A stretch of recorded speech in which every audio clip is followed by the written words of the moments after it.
1절 말씀입니다.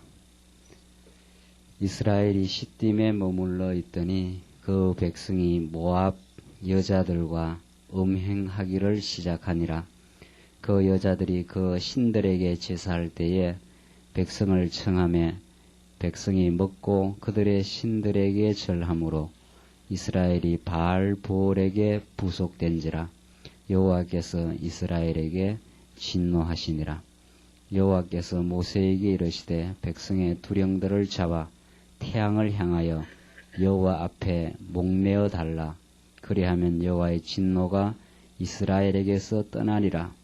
모세가 이스라엘 사사들에게 이르되 너희는 각기 관할하는 자 중에 바알보올에게 부속한 사람들을 죽이라 하니라. 5절까지 봉독드렸습니다. 우리가 지금 상고해 나가는 민수기의 말씀의 전후 맥락을 우리가 정리를 할 필요가 있습니다. 민수기의 말씀은 하나님께서 아브라함에게 언약하신 대로 자손이 번창하게 하신다 하는 그 자손을 번창시키는 그 언약 내용 중에 있습니다. 하나님이 이스라엘 백성들 하늘의 별과 바다의 모래알처럼 많은 자손을 이루어 큰 무리를 이루게 하신다 이렇게 했는데 그 큰 무리를 가나안 땅에서 이루게 하는 것이 아니라 400년 애굽의 그 종살이 생활을 통해서 이루게 하십니다. 이제 하나님의 깊으신 뜻입니다. 400년 종살이에서 60만 대군이라는 많은 백성을 하나님께서 이제 번창시킨 다음 그들을 이제 애굽에서 해방을 시킵니다. 그게 이제 출애굽기 전반부에 나타나는 내용이죠. 번창은 시켰는데 그들이 이제 옛사람에 속한 사람들이기 때문에 하나님을 섬기지 못한 옛사람에 속한 백성들이기 때문에 그들을 이제 새롭게 새 사람으로 바꾸어 나가는 역사가 지금 우리가 공부하는 광야에서의 하나님의 섭리입니다. 이게 민수기가 바로 이 부분에 해당합니다. 하나님께서 건져내시고 시내산 언약으로 그들에게 복을 확정하시고 그 복을 받은 백성들을 이제 새롭게 만들어 가시는 그 역사, 하나님의 언약대로 그들이 때로는 범죄하고 때로는 불평하고 원망해도 그들을 한번 언약 백성으로 삼으신 하나님은 그들을 변화되게 만들어 가신다. 그들을 언약 백성으로 언약 백성답게 그렇게 하나님께서 변모케 만들어 가시는 역사가 이 민수기 역사입니다. 그래서 민수기 전체가 바로 광야 시련을 통해서 하나님이 여호와이심을 그들에게 입증을 하는 거죠. 그러니까 우리도 똑같이 이 민수기 말씀의 원리와 동일한 그 원리가 여러분과 저의 삶에 그대로 이루어집니다. 그러니까 왜 우리는 하나님의 말씀을 배우면은 그 지혜를 얻게 되느냐 하면 하나님의 말씀을 깨닫게 되면은 하나님이 여러분과 저를 인도해 가시는 그 뜻을 알게 되는 거죠. 그 뜻이 무엇인가? 우리를 광야 시련을 통해서 새 사람을 만들어 가겠다 하는 것이 하나님의 뜻이지요. 그런데 우리는 때때로 그 시련이 오면 그 시련 자체를 거부하거나 시련을 하나님의 뜻으로 인정하지 아니하려는 그런 미숙함이 있는 거죠. 그것은 하나님 무엇을 잘못하시는 것이 아니라 우리가 하나님의 섭리에 대해서 깊이 알지 못하는 우리의 어리석음 때문이죠. 그래서 우리는 이 민수기를 통해서 지금까지 하나님 이스라엘 백성을 3차에 걸친 그 혹독한 그 어려움, 그러니까 광야라는 그 삶의 정황 자체가 그 어려움을 이미 내포하고 있습니다. 이미 하나님이 그때마다 하늘의 만나를 주지 않으면 살 수 없는 곳, 언제나 비바람이 치는 곳, 대적들이 여기저기에 이미 포진하고 이스라엘 백성들을 이제 잡아삼키려고 하는 그런 곳이죠. 이게 광야의 환경의 상태입니다. 광야라는 환경의 그 상태지요. 그런 곳으로 하나님은 이제 절묘하게 인도해 가시는 거죠. 왜 하나님은 그런 하필 어려운 그 광야길을 하나님이 예비하셨는가? 그것이 우리들에게 부닥치는 그 질문 아닙니까? 하나님 우리를 예수를 믿게 하고 하나님 자녀 되게 하고 백성 삼았으면은 하나님은 전능하신데 그런 광야길이 아닌 좀 아스팔트 길로 쭉쭉 뻗어나가도록 그렇게 왜 안 하시느냐 이거죠. 왜 하나님이 광야길이라고 하는 꼬불꼬불한 길, 돌아가는 길, 그리고 대적들과 부닥쳐야 하는 길, 그리고 물이 없고 때로는 양식이 없어서 어려움을 당해야 되는 그런 길로 인도하시느냐 이거죠. 그것이 바로 하나님의 능력이 아니면은 이스라엘 백성들이 살 수 없음을 하나님은 이스라엘 백성들에게 교육시키려는 것이 목적이기 때문에 그러합니다. 하나님이 우리를 일부러 괴롭게 하려는 것이 주된 목적, 근본 목적이 아니라 그 어려움을 통해서 그 어려움을 통과하게 하시는 능력이 그리고 그 은혜가 하나님에게만 있다는 것을 우리에게 깨닫게 하려는 거죠. 그래서 하나님은 3차에 걸친 큰 어려움을 하나님은 통과하게 하시는 거죠. 그래서 이 말씀을 우리가 깊이 있게 이제 받아들이게 될 때는 우리는 참 이 어려운 광야 같은 세상살이에서 우리는 하나님의 뜻에 그 사이클에 그 동조하게 되는 같이 아하 이래서 하나님이 내게 이러한 어려움을 지금 주고 계시는 거구나 하는 그 하나님의 뜻에 대한 인정 혹은 승복 하나님의 뜻에 대한 항복 그것이 우리에게 나타나게 그때라야 우리는 마음의 평강을 얻는다 그렇게 합니다. 우리는 지난 시간 3차 시련을 거치면서도 하나님은 발람 선지자를 통해서 이스라엘 백성들에게 이미 주어진 복이 변개할 수 없다 하는 사실을 하나님이 발람 선지 사건을 통해서 확정을 시켜줍니다. 이건 굉장히 중요한 의미를 가지고 있는 거죠. 이스라엘 백성들이 끊임없는 배반과 원망과 불평의 삶을 살아갔지만은 하나님 편에서의 언약의 그 신실한 뜻은 변개함이 없다. 아무리 발락 왕이 발람 선지자를 충동질해서 이스라엘 백성들을 그 저주하려고 해도 그 저주가 안 된다는 거 아닙니까? 하나님이 이미 축복을 내리신 복을 내리신 백성을 내가 어찌 저주하겠는가?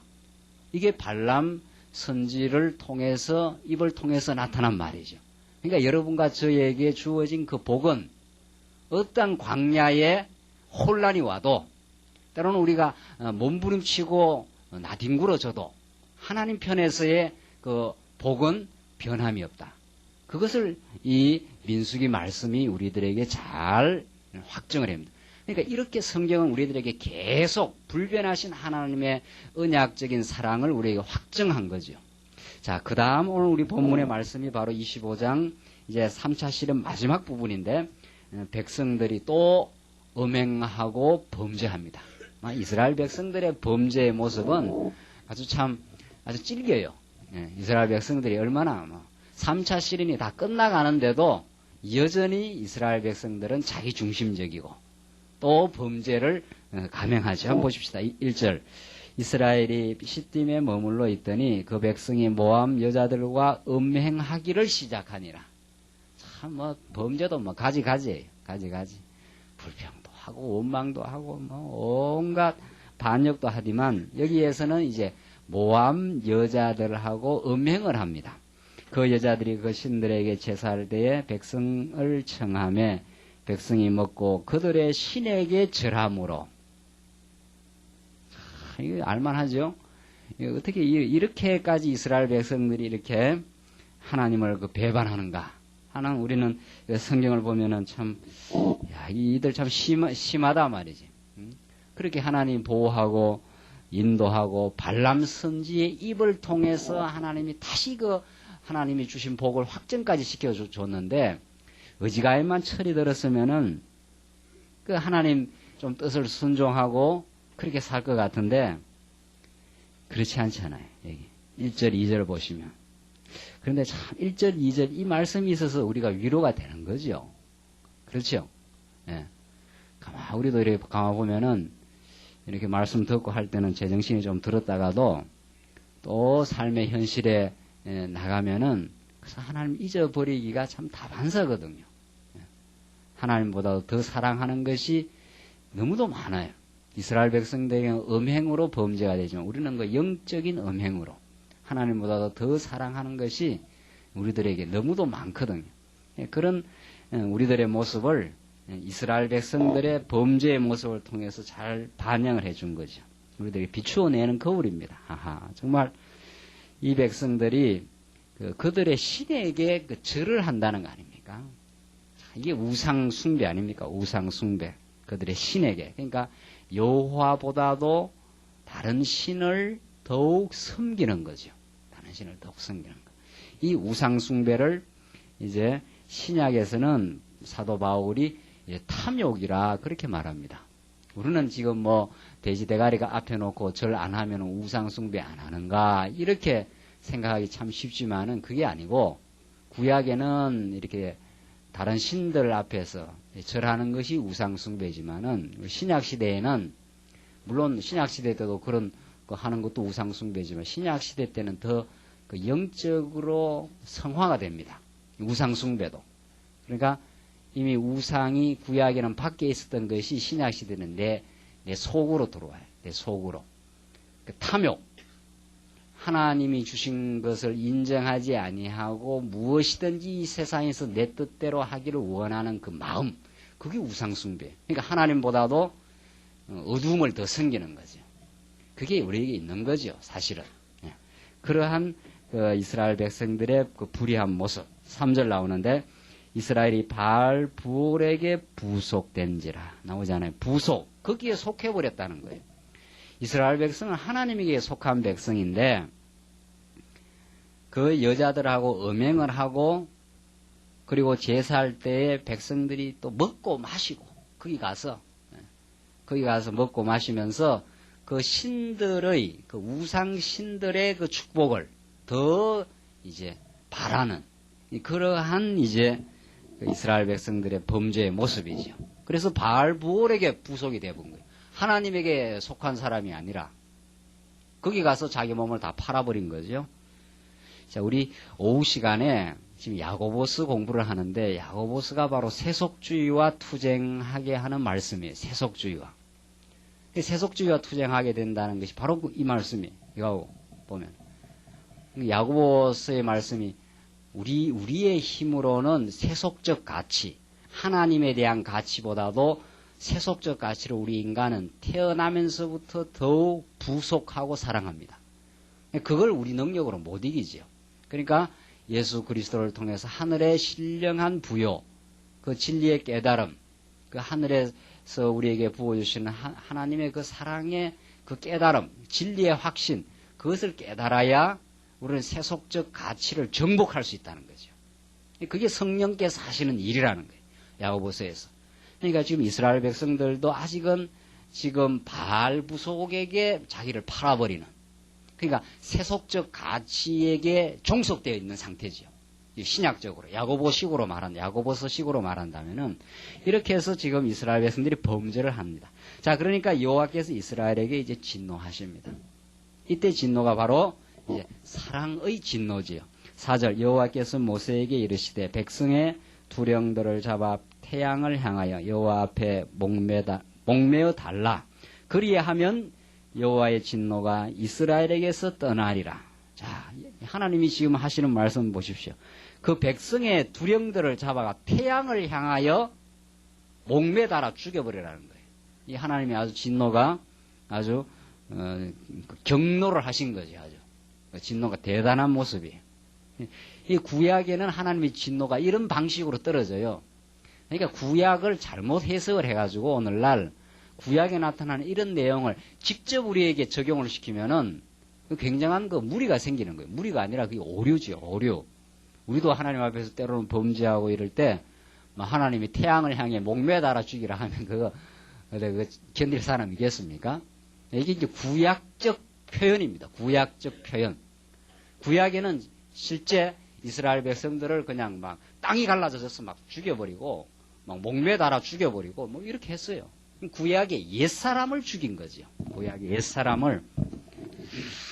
참 이게 성경이 쉽고도 어려워요. 사실은 알고 보면은 구약과 신약의 관계 이게 참 정리하기가 그렇게 만만치 않습니다. 이게 그러니까 구약에는 이제 그림자적인 거고 육체적인 방식으로 그렇게 계시를 했고 신약에는 실체적인 건데 이게 영적인 방식으로 하나님이 당신을 지금 계시하신 거죠. 그러니까 구약에 지금 이스라엘 백성들 지금 여기에 있습니다. 여기에서 이제 가나안 땅으로 들어가야 되는데 지금 쭉 건너오면서 3차 시련 거치면서 하나님이 애굽에서 난 자들, 이 애굽에 있었던 애굽에서 난 자들을 다 죽인 거죠. 애굽에서 난 자를 철저하게 하나님 죽여버립니다. 그때 죽인다고 하는 그 말이 신약에서는 구약에는 육체로 죽인 건데 신약에서는 영적으로 그 옛사람을 하나님께서 하나하나 복종시켜 가게 하신다. 우리 속에 들어있는 육신의 소욕 그걸 하나님이 복종시킨다 이런 말이죠. 그러니까 정리하자면은 하나님이 구약의 이스라엘 백성을 향하여 진노했다 하는 말은 굉장히 복음이에요. 그게 아시겠죠? 전에는 진노했다 하면 막 두려운 걸로 알았는데 그게 아니고 그 진노를 통해서 이스라엘 백성 옛사람들을 죽여나간 것은 하나님이 우리의 못된 습성 이 옛 구습을 하나님이 시련을 과정을 통해서 제거시켜 나간다 이런 뜻이에요. 죽인다 하는 말이 우리에게는 제거시킨다 이런 거죠. 그렇죠? 그렇게 우리 옛사람을 제거시켜 나가는 그게 얼마나 좋은 겁니까? 그게 참 복음이에요. 여러분이나 저나 그 괴로운 이유가 뭡니까? 이 땅 살아가면서 한 번씩 괴로운 이유가 뭐 때문에 괴롭습니까?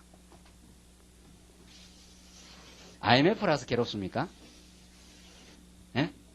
대답하세요. IMF라서 괴롭습니까? IMF라서 괴로운 게 아닙니다. IMF는 사실은 지금 IMF 그러지 60년대 우리 집사님들은 다 연세 드신 분들은 50년대도 다 살아오신 분들인데 IMF야 이거는 정말 누워서 그냥 떡 먹기지요. 그 50년대 그때 다 살아왔다는 거는 그때는 그냥 좀 초급 목표를 먹고도 다 살았는 판인데 지금 우리가 괴로운 것은 이 밑에 있는 요거 육신의 소욕 우리 안에서 성령의 소욕이 이제 자라나는데 이 빗금친 부분 이 육신의 소욕 요 자기 중심하는 생각 자기 고집 자기 뜻대로 돼야 되겠다고 하는 자기 철학 이게 있는 한 인간은 평강을 못 누립니다. 이것이 살아있는 한 이게 그러니까 강한 사람은 이게 강한 만큼 삶에서 어려움이 많아요. 그 마음고생이 많다 그런 거죠. 그러나 이게 이제 점점 적어지는 사람은 무슨 일이든지 하나님을 빨리빨리 인정을 하게 되니까 우리 집사님과 기도하신 대로 하나님을 좀 인정하게 해달라는 것이 우리의 기도 아닙니까? 네. 그러니까 저 육신의 소욕을 하나님께서 제거시켜 나간다 이런 뜻이거든요. 그러니까 이게 얼마나 좋은 거예요. 아 하나님이 이 음행하고 우상신을 섬기는 옛사람을 하나님이 죽여버린다 하는 것은 우리 옛사람의 소욕 이걸 하나님이 제거시킨다는 게 참 좋은 거예요. 그러니까 좋은 거. 그러니까 구약에 막 복음이 확 들어오는 거죠. 이걸 제거시키기 위해서 누가 죽은 거예요. 그러니까. 예? 그러니까 이게 구약이 이제 예수 그리스도 사건이 이 말씀 속에서 확 떠오르는 거예요. 그러니까 구약 봐갖고 막 예수님 어디에 있노 말이지 여기. 그러니까 뭐 안 보이는 거죠. 예수님은 구약 성경 전부가 누구에 대해서? 나에 대해서 한 것이야. 나라는 것이 김강국사 말고요. 이제 예수님이 하시는 말에 구약 성경이 나에 대해서 하는 것이다. 이렇게 예수님이 요한복음에서 그랬거든. 근데 민수기를 보면 예수가 하나도 없어요. 예수가. 그러니까 이게 안 보이는 거죠. 그러니까 그 당시 유대주의자들에게 바울이 너희들이 지금 수건이 눈에 확 덮어 써져가지고 구약 율법을 보고 구약 성경을 보고 예수를 못 본다는 거예요. 수건이 덮어 써이면 이제 수건을 벗으면 주의 영이 임하면은 구약에서 전부 예수의 복음이 나타나는 거죠. 이 자리에 예수가 죽은 거 아니에요. 이 자리에. 이 죄악의 근성, 이 자리에 예수가 죽어서 살아나심으로 우리도 살아나는 거거든요. 그래서 지금 우리 신앙이라는 것은 이쪽을 향해서 계속 전진하고 있는 거예요. 광야 생활이라는 것은 1차 시련, 2차 시련, 3차 시련 거치면은 이렇게 쑥쑥 자라는 거죠. 시련 받아야 되겠으면 안 받아야 되겠습니까? 받아야 되지. 받아야 돼. 그 받으면서 이게 싹싹 1차 시련 받으면 이게 또 무너져 죽거든요. 땅이 쫙 깔라져서 막 그냥 쫙 다 들어가 죽어버리지 않습니까? 그 죽는다는 말이 이게 없어지는 거예요. 요게 없어져야 이제 우리가 속이 시원한 거 아닙니까? 저 때문에 그냥 마음이 힘들거든요.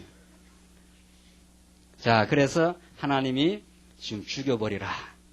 이게 사랑의 진노입니다. 6절 보시면 이스라엘 자손의 온 회중이 회막문에서 울 때에, 자, 죽인다 그러니까 이제 엉엉 울고 있는 거 아닙니까? 이스라엘 자손 한 사람이 모세와 온 회중의 목전에 미디안의 한 여인을 데리고 그 형제에게로 온지라. 제사장 아론의 손자 엘라살의 아들 비느하스가 보고 회중의 가운데서 일어나 손에 창을 들고 그 이스라엘 남자를 따라 그 남자 막에 들어가서 이스라엘 남자와 그 여인의 배를 꿰뚫어서 두 사람을 죽이니. 구약에는 죽이는 것도 아주 살벌해요. 그냥 배를 갖다가 확 꿰뚫어가지고 남자와 여자를 그냥 같이 죽여버린 거예요. 죽이니 연병이 이스라엘 자손에게서 그쳤더라. 그 연병으로 죽은 자가 24,000명이었더라. 빨리 죽어나가야 돼. 24,000명, 몇만 명, 계속 죽어나갔지 않습니까? 막 속이 시원한 거죠. 우리가 지금 신약적으로 말한다면 24,000명, 그 바알부올에게 부속된 자를 그냥 창으로 그냥 확 꿰뚫어 죽이고, 그러니까 연병으로 막 죽어 지금 나가는 판인데, 그런데 이제 창으로 그를 막 꿰뚫어 죽여버리니까 연병이 이제 그쳤는데, 연병으로 죽은 자가, 연병의 이 말도 참 별이, 옛날 우리 한국 사람들 막 무슨 욕할 때 연병 뭐 그러지 않습니까? 연병이 아주 전염병입니다. 전염병. 이 무서운 병이에요. 무서운 병. 이 전염병 같은, 이게 육신에서요. 막 전염이 돼 있어가지고, 죄악에 전염이 돼 있는 우리의 모습이죠. 이걸로 막 하나님께서 24,000명이 막 절비하게 죽어버린 거예요. 우리가 지금 이렇게 구약을 좀 이렇게 상상력을 발휘해서 생각을 한다면, 24,000명이 막 그냥 그 광야에서 죽어 나자빠지는 판이니까, 그 대단한 거죠. 이렇게 신앙이라는 게 아주 격렬합니다. 우리 신앙이라는 게. 우리 신앙의 그 내적 싸움이라는 게. 그렇게 격렬한 어떤 그 전투장을 방불하게 해요. 그래서 바울이 에베소서에서 무장하라 그러지 않습니까? 전신갑주를 입고 무장하라 하는 것은 이만큼 우리의 신앙이라는 것이 내면의 세계 안에서 일어나는 그 전투의 격렬성을 말해줘요. 막 그냥 그 자리에서 24,000명이 막 죽어나가는 판이니까. 그렇게 하나님이 지금 섭리를 해나가시는 거죠. 자, 그래서 이걸 통해서 이제 마지막 하나님이 시련을 통해서 이스라엘 백성들을 새롭게 만들어 가시는 모습입니다. 10절 보시면 10절로 13절 음행자를 죽인 비느하스 후손에게 평화의 언약을 줍니다. 이 참 재밌는 부분인데 보십시오. 여호와께서 모세에게 연락을 하시되 제사장 아론의 손자 엘라살의 아들 비느하스가 나의 질투심으로 질투하여 이스라엘 자손 중에서 나의 노를 돌이켜서 나의 질투심으로 그들을 진멸하지 않게 하였도다. 그러니까 그 비느하스가 창으로 확 꿰뚫어 죽인 사람인데 이 사람이 나의 질투심으로 질투했다는 거예요. 그러니까 하나님은 참 질투하시는 분이 이스라엘 백성을 어떻게? 예? 그 질투라는 것은 뭐의 그 뒷면입니까? 예? 그 사랑의 뒷면이에요. 예, 사랑의 뒷면. 근데 사랑한다고 하면서 질투를 안 하면은 그거 거짓말이죠. 우리 처녀총각 한번 물어봐요. 남자가 여자를 사랑한다고 하는데 그 질투를 안 하면 그 여자가 다른 남자를 슬슬 그 눈길을 딴 데 파는데도 뭐 괜찮다. 내가 마음이 너그러운 사람이니까 뭐 그래도 된다. 이런 남자가 없지요. 또 그런 여자도 없어요. 그러니까 이 질투라는 것은 강렬한 사랑의 이면입니다. 그러니까 그 사람만을 내가 사랑하겠다는 거죠. 그러니까 내가 그 사람만을 사랑하기 때문에 그 사람도 나만을 쳐다보라 이 말이지요. 그렇죠? 안 그러면 죽여버리겠다 이렇게 나오잖아요. 안 그러면 막 그냥 뭐 국물 없다 뭐 이런 거 아닙니까? 작살 난다 뭐 그렇게 돼. 그게 그 사랑한다는 표현이. 그 사랑이라는 게 그렇게 아주 강렬합니다. 그 사랑이라는 게 또 미지거리하이 말이죠. 뭐 갈라면 가고 말라면 말아라. 뭐 내한테 있으려면 있고 갈라면 가고. 그거 사랑 안 하는 거예요. 벌써 그 사람은 뭐 마음이 벌써 떴다는 증거죠. 마음이 딱 부착되어 있는 거예요. 질투랑. 이 하나님의 질투심으로 이 비느하스가 가서 막 그냥 창으로 한 여자 남자를 그냥 꿰뚫어 그냥 배를 꿰뚫어 죽여버린 거예요. 이게 하나님의 사랑의 질투가 우리에게 나타나면은 우리가 한 번씩 뜨끔뜨끔 당하는 거죠. 예. 그 질투하니까. 예, 질투. 딴 남자한테 설 이렇게 마음을 주면은 그 기싸대기를 맞든지 정신이 화끈하도록 그냥 그 어떤 남자 편에서 뭐가 나오지 않습니까? 그게 이제 사랑의 질투입니다. 하나님이 나는 질투하는 여호와니라. 이게 그 출애굽에 나타나는 참 중요한 명제예요. 예. 하나님이 어떻게 하든지 당신의 사랑을 이런저런 그 면을 통해서 그 가르쳐 줘요. 자, 그런데 이 12절 보이죠. 그러므로 말하라. 내가 그에게 나의 평화의 언약을 주리니. 자, 이 평화의 언약이에요. 예, 평화의 언약. 그 평화는 어떨 때만 이루어집니까? 이게 막 싸우고 있을 때는, 성령의 소욕과 육신의 소욕이 막 싸우고 있을 때는 좀 평화롭지가 않습니다. 어떨 때 그 평화가 이루어집니까? 예? 이 옛사람을 비느하스처럼 가서 막 창을 들고 가가지고 어떻게 해버려야 돼요? 예? 예, 막 확 찔러갖고 그냥 배를 그냥 확 찔러가 죽여버려야 돼. 그 바알부올에게 부속된 이 사람을 창을 들고 가가지고 죽여버려야, 그래야 이 육신의 소욕이 승리하고 그래야 평화가 오는 거죠. 그 언약은 이 평화의 언약이에요. 하나님의 그 언약의 말씀, 그 언약의 자손으로 오신 예수 그리스도가 이 죄악의 권세를 창으로 찌르듯이 그냥 다 괴멸시켜버리고 우리들에게 평화를 가져다 준 거죠. 이게 그러니까 여기 예수님이 계속 나타나죠. 예수님의 그 복음이에요. 평화의 언약이에요. 그러니까 정말 이 성경의 진리는, 이걸 우리는 언약의 진리라 그러지 않습니까? 성경의 진리를 옛날에는 구속의 진리라 그랬는데, 그거는 종교개혁 당시에 성경을 좀 부분적으로 볼 때고, 우리 지금 말씀 운동에서는 그 구속이라는 건 언약의 결과로 이루어지는 내용이죠. 이게 성경의 근본 진리는 언약의 진리. 그 언약이 무슨 언약입니까? 평화의 언약이에요. 이 언약이. 그러니까 하나님이 우리를 이 죄악 세상 가운데 그냥 두셨기 때문에, 그냥 두시고 지금 섭리를 하기 때문에 때로는 평화가 없어요. 우리 마음속에. 왜? 전쟁에서 지니까. 이 육신의 소욕이 워낙 강하니까. 그리고 사단 권세가 우리를 워낙 밀가부르듯이 우리를 막 가지고 놀 때가 많거든. 그러니까 우리에게 평화를 자꾸 잊어버리지만, 궁극적으로는 하나님께서, 과정적으로는 우리가 때로는 조금 지고 전쟁에서 패배해서 평화가 아니라 분란이 일어나고, 내 마음속에 그 분란이 일어날 때가 있지 않습니까? 마음속에 그 평화가 없을 때가 있지만, 그러나 언약의 이 진리의 말씀이 우리 안에 계속 깨달아지고 역사하면은 반드시 우리 마음속에 평화가 이루어지죠. 약속이 되어 있으니까. 평화의 언약을 비느하스에게 내가 주겠다. 지금 그랬지 않습니까? 그 비느하스가 한 일이 그 육신의 소욕을 죽여버린 사람이거든요. 하나님의 그 질투심을 가지고 가서 그 범죄한 자들을 죽여버린 사람이에요. 그래서 이 진리의 말씀을 우리가 들으면 이 말씀이 참 살았고 운동력이 있어서 우리의 그 견고한 성인 육신의 소욕을 찔러서 쪼개서 분쇄시켜버린다는 거죠. 막 갈아서 싹 없애버려요. 진리의 말씀을 들으면. 그래서 우리가 자꾸 말씀을 듣기를 원하는 거 아닙니까? 그렇죠. 그 다음 그래서 13절, 그와 그 후손에게 영원한 제사장 직분의 언약이라. 그가 그 하나님을 위하여 질투하여 이스라엘 자손을 속죄하였음이니라. 이게 비느하스는 누구의 예표입니까? 그리스도의 예표예요. 비느하스는. 속죄라는 것은 궁극적으로 그리스도만이 하실 일이니까. 그러니까 그리스도의 그 평화의 언약만이 우리들을 속죄할 수 있고 참된 평화를 우리 마음속에 안착시킬 수 있다.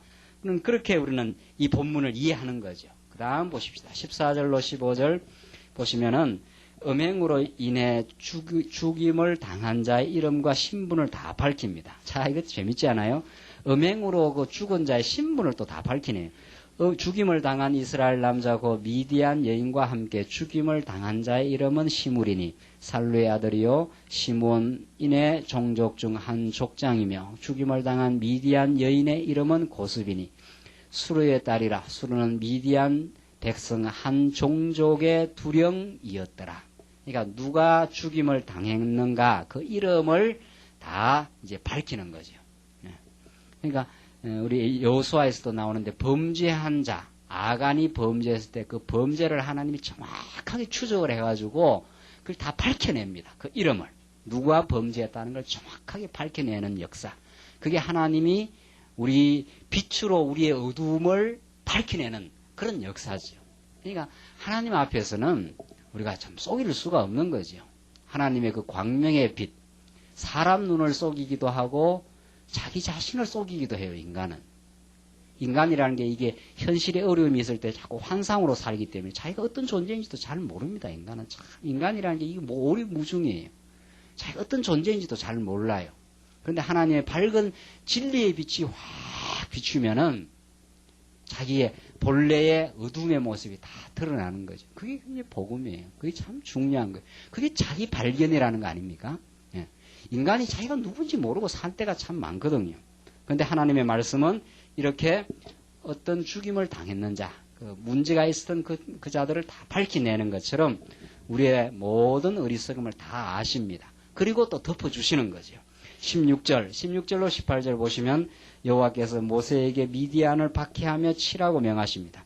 여호와께서 모세에게 일러 가라사대 미디안인들을 박해하며 그들을 치라. 이는 그들이 괴계로 너희를 박해하되 부올의 일과 미디안 족장에 딸 곧 부올의 일로 연병이 일어난 날에 죽임을 당한 그들의 자매 고스비의 사건으로 너희를 유혹하였음이니라. 나오잖아요? 네. 그러니까 그 유혹하는 미디안 백성들을 박해해서 그들을 쳐버리라는 거죠. 예. 그렇게 하나님께서 명령을 하신 하나님이 정말 이스라엘 백성들 가나안 땅 들어갔을 때 그들을 치게 이제 하시죠.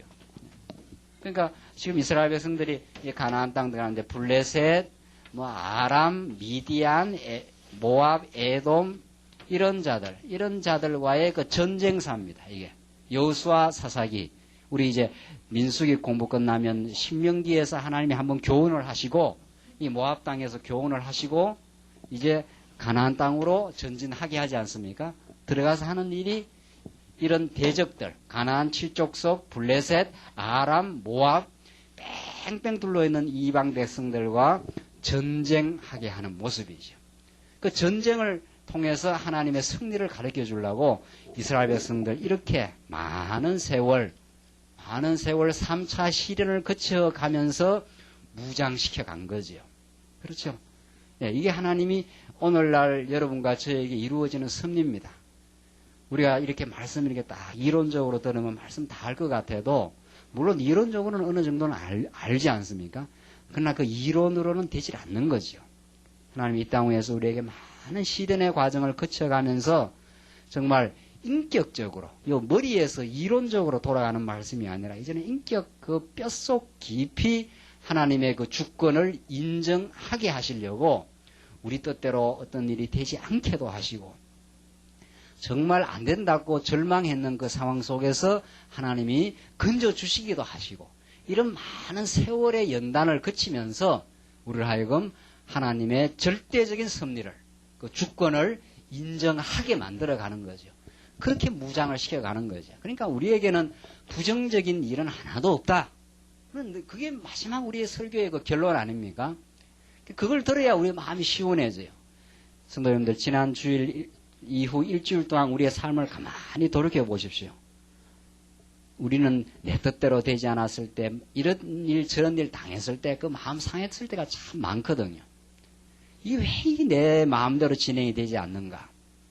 왜 우리 주변과 때로는 갈등을 가지고 어려움을 겪는가? 이런 것 때문에 다 마음 상하는 거 아닙니까? 그런데 지금 가만히 생각해 보면은 하나님께서 그러한 과정을 거치지 아니하면은 우리의 옛사람이 무너지질 않습니다. 이 옛사람이 얼마나 견고한 진이라 그랬어요. 고린도 후서에 보면은 하나님을 대적하여 높아진 견고한 성이라 그래요. 우리 육신의 소유, 이 대적. 그러니까 어지간해서 무너지지 않는 거지요.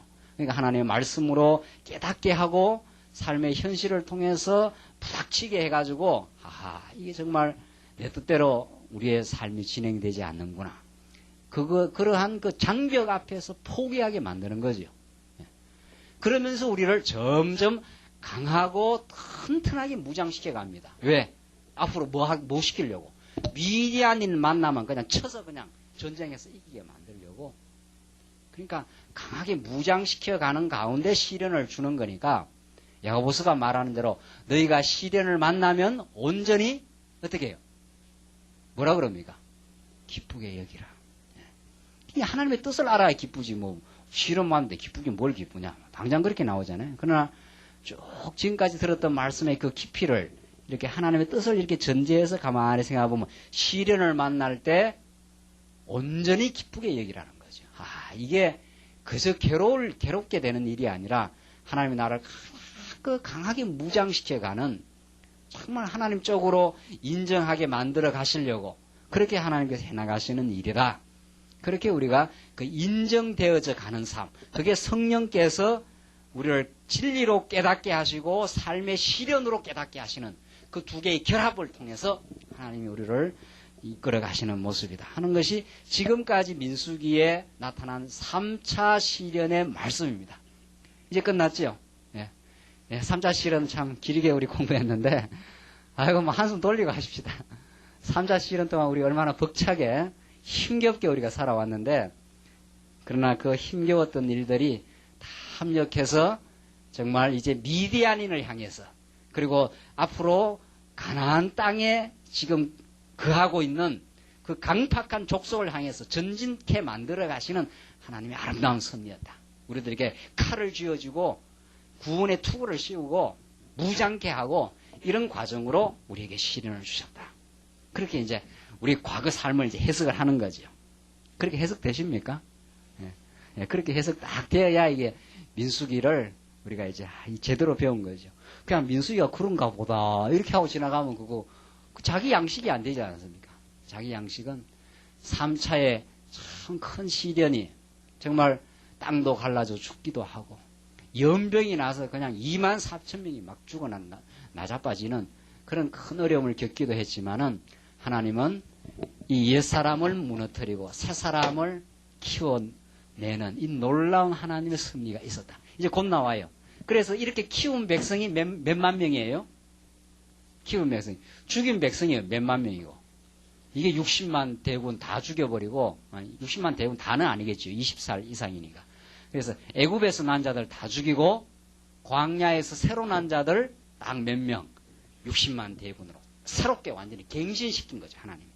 하나님이 완전히 한 사람을 변화시켜 버리는 과정이었다. 그런 변화의 과정에 불같은 시련이 있었는 거죠. 그 다음 26장 이제 넘어갑시다. 셋째, 교체된 세대 교훈입니다. 자, 이제 타이틀이 바뀌죠. 자, 지금까지 우리는 민수기의 제목이 광야 시련과 교훈인데, 첫째가 뭐였습니까? 우선 시련의 광야로 들어가기 위해서 하나님이 뭘 시킵니까? 대열을 정비시킨다. 이게 머릿속에서 파노라마처럼 쫙 이렇게 지금 흘러갈 필요가 있죠.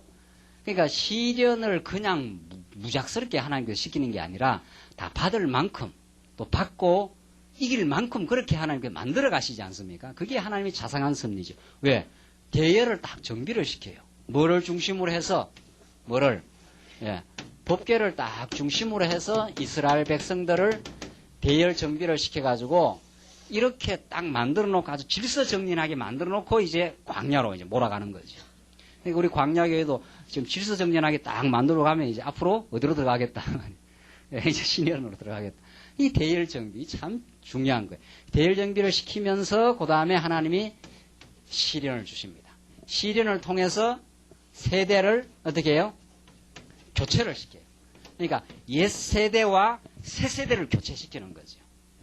이거 우리 신약시대 때 옛사람을 벗고 새 사람으로 만들어가는 거. 뭐를 통해서? 시련을 통해서. 자, 그런 다음에 마지막에 뭡니까? 반드시 하나님은 그 시련이나 어떤 역사적 사건을 일으키고 나서는 뭐 하는 게 목적이에요? 교훈하는 게 목적이에요. 가르쳐서 훈계하는 거죠. 이때 가르쳐 훈계한다는 것은 뭐 도덕적으로 이렇게 살아라 이런 교훈이 아닙니다. 성경의 개념은 다 계시 개념이죠. 하나님이 이런 분이다. 하나님이 내가 이런 의미를 가지고 이렇게 했지 않는가. 우리 자녀들 다 때리고 나서 썩나하고 때릴 때는 막 교훈을 안 하고 그냥 끝내버리죠. 썩나하고 때리면. 제가 해보니까 그렇다. 막 썩이 나갖고 막 때리고 나서 넌 놈의 새끼 가. 근데 그렇게 때리는 거는 그거는 그 교훈도 안 되고 그거는 화풀이죠, 화풀이. 그건 교육적인 사랑의 매가 아니고. 그런데 제대로 이제 아빠가 자녀를 때렸을 때는, 교육적으로 때렸을 때는, 그 의미 있게 때리는 거 아닙니까? 그 버릇을 고쳐놓으려고. 버릇을 고쳐놓으려고 때리고는, 그 다음에 어떻게 합니까? 교훈을 해야죠. 불러놓고. 불러놓고. 뭐라고 뭐 교훈합니까? 예. 예, 우리 성도님들 다 그렇게 하시잖아요. 너 이놈의 새끼 그렇게 살아서 되겠는가 말이죠. 뭐 이렇게, 내가 이렇게 때린 이유는, 뭐 이렇게 나가지 않습니까? 그렇죠. 그걸 들으면서 그 맞은 자녀는 이제 깨달음이 오는 거죠. 아, 아빠 그냥 때린 게 아니구나. 나를 위해서 때렸구나. 이렇게 되는 거죠. 그게 참 성경이 요렇게 참 멋있어요. 예? 성경이 요렇게 그 진리가, 그러니까 안 믿어지고 되겠습니까? 이 성경을 배우면은 하나님이 믿어져서 믿어요. 그러니까 믿습니다 해서 믿는 게 아니죠. 전에는 성경을 모르니까 안 믿어지니까 뭐 믿어보긴 믿어봐야 되겠는데. 근데 우리는 이제 성경을 알면은 이렇게 하나님이 해나가시는 그 섭리의 원리가 딱 나타나죠. 어떻게 교훈하시는가 보십시다. 첫째, 지도자에 대한 교훈입니다. 26장에서 27장. 우선 첫 번째 인구조사를 이제 명하십니다. 자, 그러니까 이렇게 시련이 다 끝나고 나서 26장 전체를 통해서 이제 지도자에게, 이스라엘 백성들에게 인구를 한번 조사해봐라 이거죠. 왜 내가 너희들에게 시련을 이렇게 줬는지 너희들이 그때라야 알 것이다. 지금 그거죠. 한번 봅시다. 26장 1절로 4절. 여호와께서 20세 이상 된 자를 계수하라고 명하십니다. 보십시다. 연병 후에 여호와께서 모세와 제사장 아론의 아들 엘르 아살에게 일러 가라사대, 이스라엘 자손의 온 회중의 총수를 그 조상의 집을 따라 조사하되 이스라엘 중에 무릇 20세 이상으로 능히 싸움에 나갈 만한 자를 계수하라 하시니, 그러니까 20세 이상이 돼야 이게 싸움에 나가는 거죠. 이 장성한 자입니다. 자, 이런 자를 한번 계수해봐라. 3절, 모세와 제사장 엘라살이 여리고 맞은편 요단가 모압 평지에서 그들에게 고하여 이르되 가로되, 여호와께서 애굽 땅에서 나온 모세와 이스라엘 자손에게 명하신 대로 너희는 20세 이상 된 자를 계수하라 하니라. 자, 그렇게 해서 이제 여호와의 명을 이제 듣게 되는데, 5절로부터 11절 보십시다. 5절로부터 11절. 르벤 자손의 종족 총수는 43,730명입니다. 자, 이제 쭉 12지파 그 계수가 쭉 다 나옵니다. 한번 보십시다. 이스라엘 장자는 5절, 이스라엘 장자는 르벤이라. 르벤 자손은 한옥에게서 난 한옥 가족과 발루에게서 난 발루 가족과 헤스론에서 난 헤스론 가족과 갈미에게서 난 갈미 가족이니 이는 르벤 가족이라. 계수함을 입은 자가 43,730명이요 발루의 아들은 엘리압이요 엘리압의 아들은 너무엘과 다단과 아비람이라. 이 다단과 아비람은 회중 가운데서 부름을 받은 자르니 고라의 무리에 들어가서 모세와 아론을 거스려 여호와께 패역할 때에 땅이 그 입을 열어서 그 무리와 고라를 삼키매 그들이 죽었고 당시에 250명을 삼켜 징계하게 되었으나 그러나 고라의 아들들은 죽지 아니하였더라. 자, 숫자를 쭉 밝히면서 이제 과거에 있었던 일들을 다 회상을 하지 않습니까?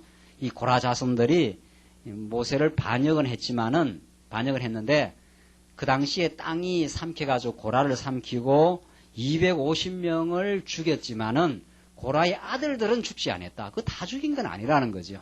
예.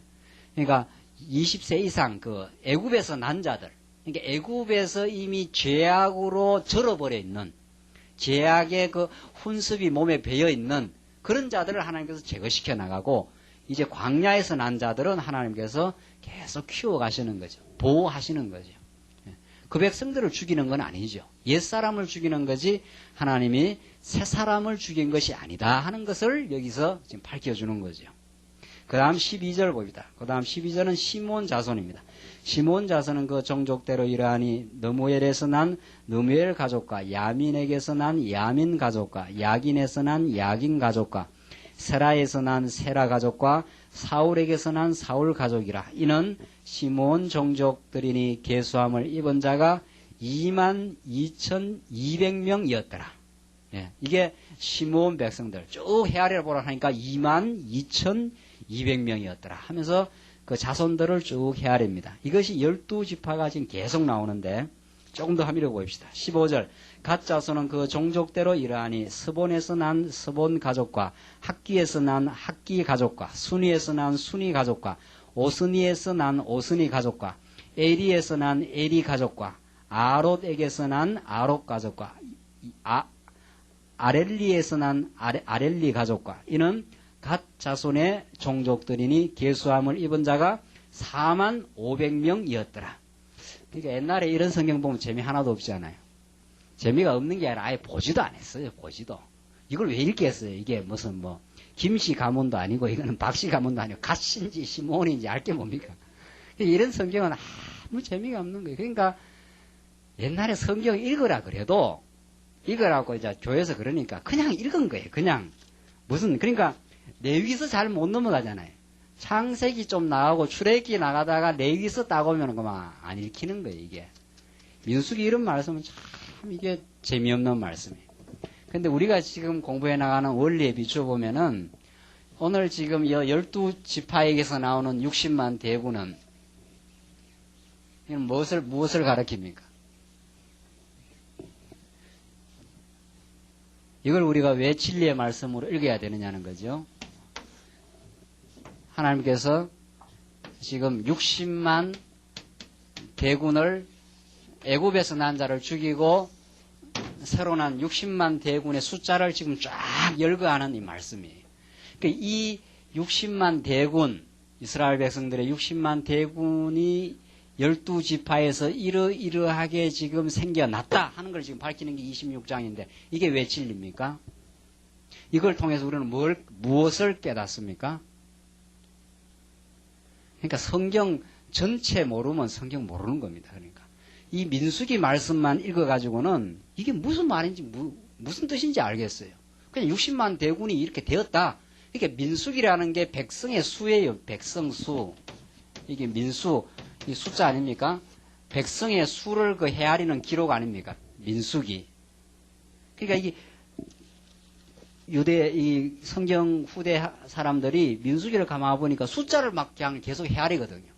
민수기 처음 부분에도 60만 대군을 헤아리고 이 민수기 마지막 부분에도 백성의 숫자를 헤아리니까 제목을 뭐라고 하자? 민수기를 하자. 이렇게 해서 민수기라고 적어놓은 거예요. 그 백성 수를 헤아린 거하고 오늘 IMF 시대를 살아간 우리하고 무슨 상관이 있습니까? 아무 연결고리가 없는 거예요, 이게. 그렇죠? 이게 무슨 한국 백성이 뭐 60만 대군이 됐다는 소리도 아니지. 그러니까 성경을 읽으라 해서 읽기는 읽어도 이걸 내가 왜 읽어야 되는 건지 아무 뭐 뜻이 없는 거죠. 그러나 우리는 민수기 말씀이 지금 어느 맥락에 있다고 그랬습니까? 어느 맥락이 있어요? 하나님께서 자손 언약을 이루겠다 하는 하나님의 그 의지 표명을 언약의 말씀으로 어디에서 이미 창세기에서 창세기 12장에서 아브라함에게 물론 그 이전에 아담에게도 했는데 우선 이스라엘 백성들에게는 아브라함에게 내가 큰 무리를 이루어 그랬거든요. 창세기 2장 12장 2절에서 큰 무리를 이루어 한 나라를 하나님께서 이루어 주겠다. 이렇게 약속이 되어 있지 않습니까? 약속, 이 언약. 성경에서 이 창세기에서부터 하나님이 언약한 이 진리의 말씀의 연속선에서 이 말씀을 보지 아니하면은 이것이 아무 뜻이 없는 거예요. 그냥 60만 대군이 됐다는 게 뜻이 전달이 되질 않아요. 그렇죠? 지금까지 우리가 성경을 참 이렇게 설교를 듣고 뭐 성경 본다고 봤는 게 그냥 참 지금 생각해 보면은 맥도 없고 앞도 없고 뒤도 없는 말씀만 본 거예요.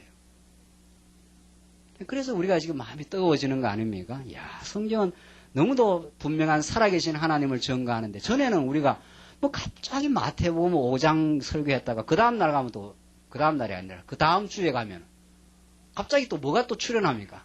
갑자기 창세기가 또 출연을 해요. 그래도 그 다음 주에 가면 갑자기 또 잠언도 1장 1절이 아니고 뭐 처음부터 하는 게 아니고 잠언 20장 7절로부터 9절 봅시다. 뭐 이렇게 나와요. 성경 어떻게 알 겁니까? 그 성경을. 그 머리가 뭐 아인슈타인이 아니라 무슨 아인슈타인 할아버지가 와도 이걸 알 길이 없게 되어 있습니다. 성경이 이 창세기부터 이렇게 지금 진행해 가거든요. 제가 우리 이미 들은 성도님들 저 이야기 또 왜 하나 하네 이렇게 지금 새로 오신 분들 위해서 하는 거예요. 그래 알고 그냥 들었어요. 지금 주로 지금 최근에 새로 오신 분들한테 지금 민수기의 말씀이 민수기부터 말씀해 갖고는 안 된다. 창세기부터 지금 한 덩어리다 말이죠. 한 통째 하나의 진리예요.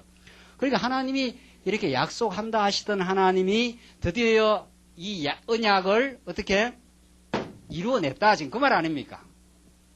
70여 명이 들어가서 야곱의 후손이 70여 명이 들어가서 60만 대군으로 장정만 20세 이상 60만 대군이니까 100만도 넘을 거 아닙니까? 이거 애기들 뭐 다치면은 그렇게 많은 자손이 큰 무리를 이루어서 나라를 이룬다고 하던 약속이 드디어 지금 어떻게 된다? 이루어지고 있는 하나님이 살아계십니다. 이 말이죠. 그래서 우리는 이 자손 60만이 쭉 지금 밝혀진 거, 야, 이렇게 하나님은 자손을 번창하신다 하더만 번창하게 하셨구나. 하나님 신실하시고 살아계신다. 그 어려운 광야길을 하나님이 다 극복하게 하고 시련을 디뎌서 결국은 이스라엘 백성들이 자손이 세 사람이 그것도 옛사람은 다 하나님이 제거시켜버리고 세 사람 60만 대군을 이렇게 하나님이 약속하신 대로 이루어냈다. 하나님 이래도 살아계시지 않느냐 이 말이죠. 그렇죠. 네. 여러분과 저의 삶도 지금 계속 하나님이 언약한 말씀이 지금 이루어지고 있는 현장이 우리 교회도 마찬가지예요. 지금 우리 교회도. 하나님께서 지금 이 말씀을 들어야 할 백성들을 하나님께서 불러주셔서 이 진리를 자꾸 깨닫게 하는 언약의 백성들이 자꾸 불어나도록 그래서 하나님의 나라가 우리 안에서 이루어지도록 그렇게 지금 역사해 나가시는 거거든요. 그러니까 우리는 이렇게 교회의 진행을 봐서도 우리 자신을 봐서도 하나님이 역사하지 않으면은 내 옛사람이 옛날 내 이 옛사람의 소욕이 무너지지 않겠구나. 그걸 지금 아는 거죠. 그러니까 이 말씀 듣고 나서 그래도 많이 좀 우리가 바뀌어 간다는 거 아닙니까? 전에는 오래 못 참던 사람이 좀 그래도 참게 되고 이제는. 전에 같으면은 그냥 고집을 부리고 살아가던 사람이 좀 고집을 부리다가도 안 부리는 건 아니죠.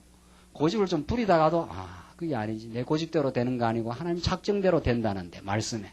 그러면서 그 말씀이 딱 생각나면은 고집을 막 부린다는 건 그게 이제 용을 쓴다는 거예요. 이 고집대로 돼야 된다. 꼭 이대로 돼야 된다.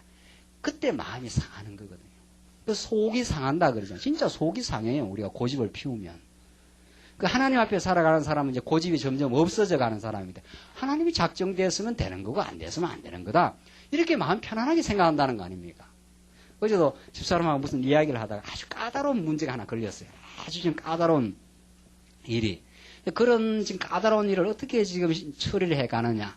이걸 너무 밀어붙이면은 쓰러질 것 같고 너무 또 그냥 방관적으로 있으려니까 좀 애매하고 그건 너무 또 소홀히 대하는 것 같고 그런 아주 까다로운 문제를 당해가지고 그거 이제 논의를 했어요. 이걸 어떻게 처리해야 되느냐. 이걸 좀 밀어붙이는 식으로 들어가야 되느냐. 안 그러면은 지금 하던 식으로 조금 이렇게 보면서 그 선이 잘 안 서요. 선이. 그럴 때가 많지 않았습니까? 우리가 사업을 할 때도 이 사업을 더 밀어가야 되느냐, 지금쯤에서 좀 포기를 해야 되느냐, 이게 잘 안 서는 거거든요. 우리 인생 사라는 게 다 애매하게 돌아갑니다. 뭐가 분명하게 돌아가면 걱정이 없지요. 이러면 될라나 말라나 다 그런 거 아닙니까? 다. 지금 우리가 지금 걸린 문제가 좀 그런 게 있어요. 그래갖고 요거를 지금 어떻게 해야 되느냐, 가만히 생각해. 딱 이제 하나님의 말씀을 딱 접하니까, 딱 표준이 서요, 표준이. 그 표준이 중요하거든요. 그 표준이 뭔가 하면 그 영혼에 대해서 사랑하는 마음이 있는가. 그걸 딱 점검이 돼요. 사랑하는 마음이 있으면은 조금 밀고 들어갈 수도 있는 거고, 사랑하는 마음이 있기 때문에 조금 약간 여유를 두고 그 사람이 조금 판단할 수 있도록 시간을 줄 수도 있어요. 근데 사랑하는 마음이 없으면요. 그 사람을 사랑하는 마음이 없으면 내 계획대로 그 사람을 빨리빨리, 저러다가 좀 더 큰 어려워지는데 이러면서 막 밀고 들어가는 거죠. 그럼 그 사람도 오히려 상처가 되는 거예요. 그 표준은 하나님을 인정하고 그 영혼을 참 사랑하는가? 그 사랑할 마음을 가지고 무슨 지금까지 일을 진행해 왔는가? 그게 표준이에요. 딱 그 표준을 가지니까 머리가 좀 깨끗해지는 거예요. 아, 하나님 인정하자 일단. 하나님이 더 어렵게 만들려면 어렵게 만들 수가 있는 것이다. 그걸 우리가 막는다고 되겠는가? 그러나 중요한 거는 그 사람을 만날 때마다 진지하게 대해주는 것밖에 없다. 진지하게 대응해주고 그 다음 일은 하나님이 이끌어가시는 일이다. 그렇게 표준에 쓰는 거예요. 근데 하나님이 인정 안 되니까 자꾸 이걸 뭐 어떻게 움켜 싸봐가지고 어떻게 좀 해줘야 되지 않느냐 이거죠. 그리고 또 안 하려니까 너무 또 소홀하는 거구만. 다 그런 문제예요. 다 그런 문제. 우리 살아가는 문제가. 그러니까 요는 하나님을 우리는 주관자로 인정하는가 안 인정 안 하는가 지금 그 문제거든요. 왜 성경 우리가 오늘 민수기를 배우는가? 하나님이 역사를 주관했다 이 말이에요. 역사를. 자손을 번성시키겠다 하시더니만 하나님께서 그 강팍한 바로의 권세 아래에서도 건져내고 그 어려운 광야길도 하나님이 다 극복하게 해서 60만 대군으로 번성했기는 하나님의 주권자가 아니냐. 이래도 여호와가 아니냐. 이거죠. 그렇게 하나님이 우리한테 지금 등장하시는 거예요. 이 말씀을 통해서 내가 주권자다 말이지. 나는 한번 하면 한다는 거죠. 이사야서의 그 말 아닙니까? 하나님이 한번 작정하신 것을 누가 바꾸겠는가 말이죠. 누가. 그게 우리 말씀 앞에서 늘 충격받는 거예요. 말씀을 모르면 우리가 방자해져 가지고 이래야 되는가 저래야 되는가 하고 다 자기가 주인 자리에 앉아서 그러느라고 지금 머리가 쉬는 거 아닙니까? 그렇죠? 저도 이거 머리가 좀 쉬었어요. 어머니가. 아이고 이거 공부한다고 논문 쓴다고 머리가 쉬는 건지 이게 머리가 쉬는 거거든요. 이게. 그 골머리가 아프니까 딱 머리가 아픈 거예요. 근데 말씀 들으면은 깨끗하게 적용돼요. 맞다. 하나님이 언약하시면은 언약의 말씀을 그대로 이루어 가시는 분이다. 우리가 염려한다고 되고 우리가 애쓴다고 되는 일이 아니라 하나님이 다 되게 하셨고 되게 될 일은 기회도 주시고 끌어가시고 안 되게 작정된 일은 하나님께서 안 되도록 일을 만들어 가신다. 그거 인정하고 살자는 거죠. 오늘 민수기의 말씀은 그거예요. 이렇게 수많은 자손들이 하나님의 작정대로 언약대로 이루어졌지 않는가. 하나님 살아계시니까 이제 걱정할 이유가 없다는 거죠. 조금 지나갑시다. 이제 19절 결론을 지었겠는데 19절 유다의 아들은 쭉 나오지 않습니까? 그 다음에 23절 이사갈 자손은 그 종족대로 26절 스불론 자손은 그 종족대로 28절 요셉의 아들은 그 종족대로 므낫세와 에브라임이요 므낫세의 자손 중 29절 나오죠? 또 지나갑니다. 35절 에브라임 자손은 그 종족대로 이러하니 등등등등 38절 베냐민 자손은 그 종족대로 이러하니 42절 단 자손은 그 종족대로 이러하니 44절 아셀 자손은 그 종족대로 이러하니 48절 넘어갑니다. 납달리 자손은 그 종족대로 이러하니 야셀에게서 난 야셀 가족과 구니에게서 난 구니 가족과 예셀에게서 난 예셀 가족과 실림에서 난 실림 가족이라.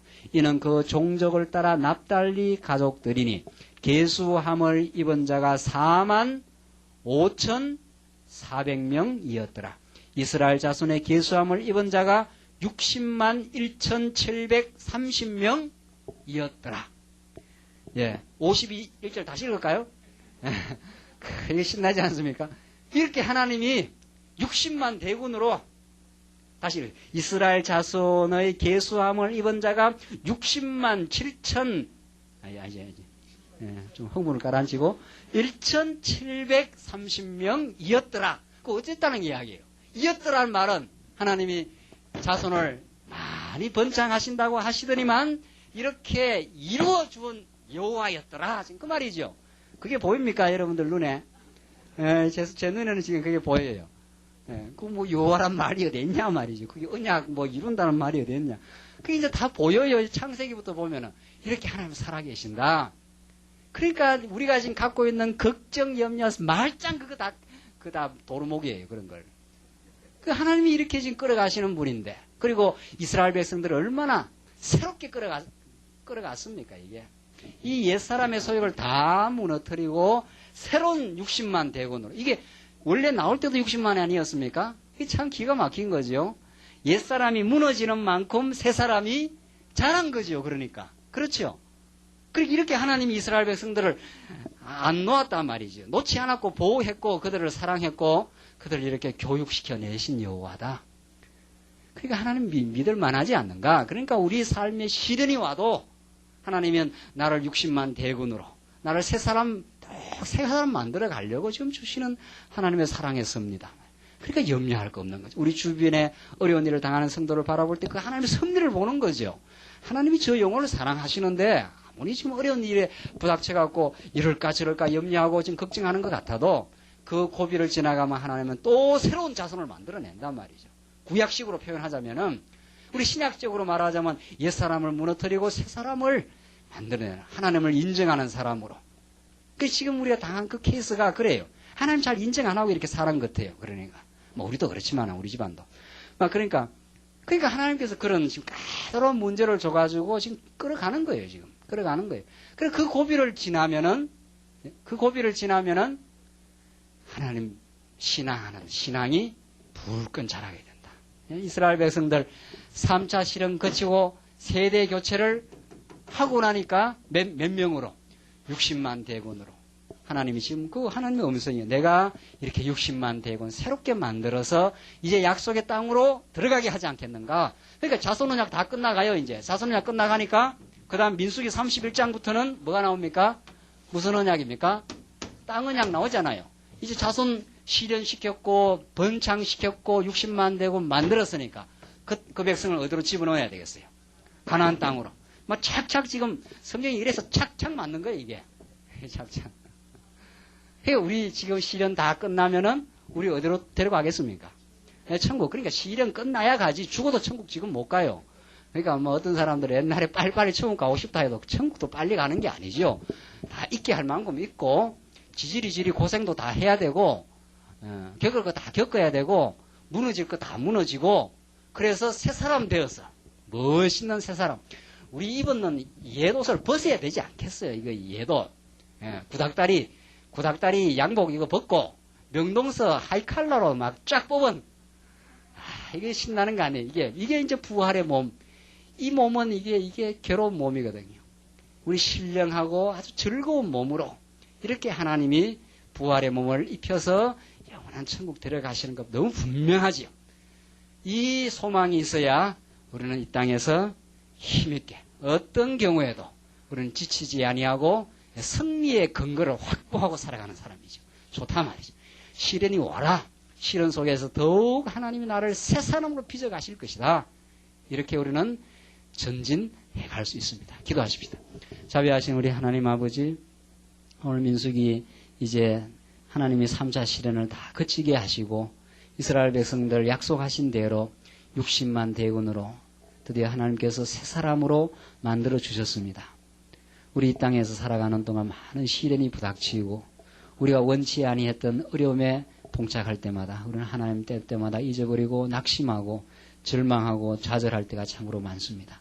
하나님, 그러나 오늘 이 민수기의 말씀을 저희들 상고케 하신 이유는 우리 광야를 이끌어 가시는 하나님의 그 놀라운 사랑의 섭리가 하나님 우리를 늘 교육하시고 때리시고 우리를 또 불러서 교훈해 주시는 그 자상하신 하나님의 섭리를 이 광야 생활에서 저희들 발견하게 하시옵소서.